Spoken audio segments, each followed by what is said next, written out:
ujungnya menyimpan faktor-faktor yang berpotensi menghancurkan dirinya sendiri. Resesi ekonomi Amerika Serikat pada awal 1990-an dapat dijadikan contoh dalam masalah ini. Oke, itu penjelasannya ya Mbak, dengan pertanyaan apa yang dimaksud bisnis dan etika dipandang sesuatu yang dikotomi. Bisnis dan etika adalah dua hal yang terpisah dan tidak saling terkait, tapi ternyata tidak demikian pada saat ini, karena salah satu contohnya adalah resesi ekonomi di Amerika Serikat. Pada saat bisnis tidak mempertimbangkan etika, ternyata perusahaannya kolaps. Jadi karena bisnis adalah bagian dari lingkungan, dia tetap harus memperhatikan dari etika dari lingkungan tempat dia tinggal dengan tujuan untuk tetap mempertahankan bisnis tersebut karena dia selalu ramah dengan lingkungannya. Oke, teman-teman yang punya pembahasan yang lain terkait dengan bisnis adalah sebuah dikotomi, tolong untuk disampaikan. Oke, sambil saya scroll down dulu ke atas untuk dapat pertanyaan yang lain. Atau saya cek dulu ke bawah. Terima kasih penjelasannya, sama-sama Mbak DJ. Ada pertanyaan dari Mbak Risma Yanti terkait dengan komunikasi, kita bahas sebentar ya.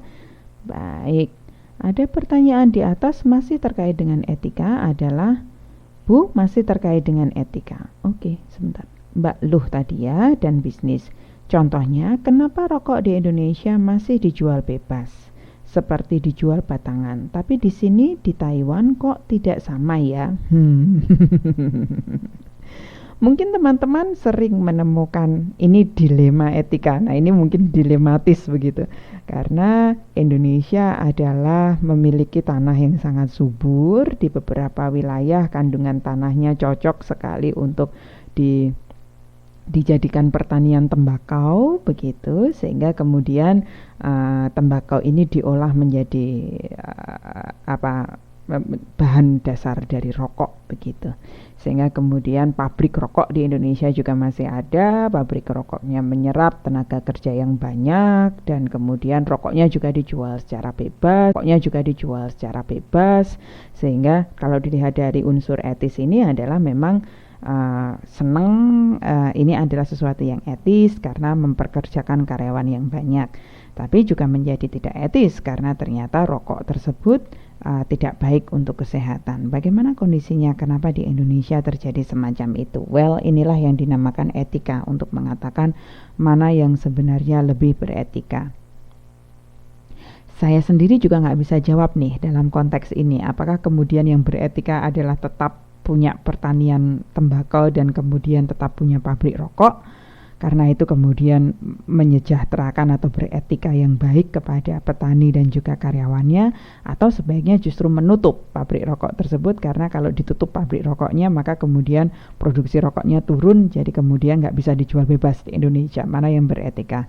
Ini adalah sesuatu yang dilematis bagi negara kita, Indonesia sebagai negara yang agraris yang memang kemudian memiliki sumber daya alam yang baik untuk pertanian dan juga kemudian punya sumber daya manusia yang besar yang kemudian bisa memenuhi berbagai standar pekerjaan yang diperlukan untuk sebuah pabrik rokok.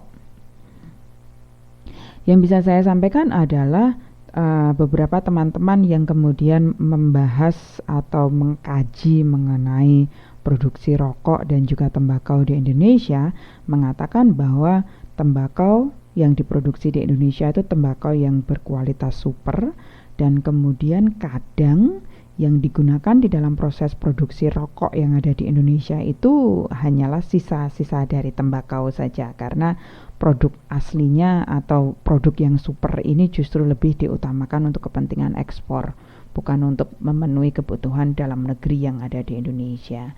Sehingga saya nggak bisa jawab ini pertanyaan yang ini. Adakah teman-teman yang punya masukan yang lain bagaimana supaya rokok ini tidak menjadi sesuatu? Tadi pertanyaannya adalah kenapa rokok di Indonesia masih dijual bebas sementara di luar batangan sudah tidak sama sekali. Bagi komunitas yang memang sudah, kita bisa pahami bahwa di Indonesia kesadaran atas kesehatan memang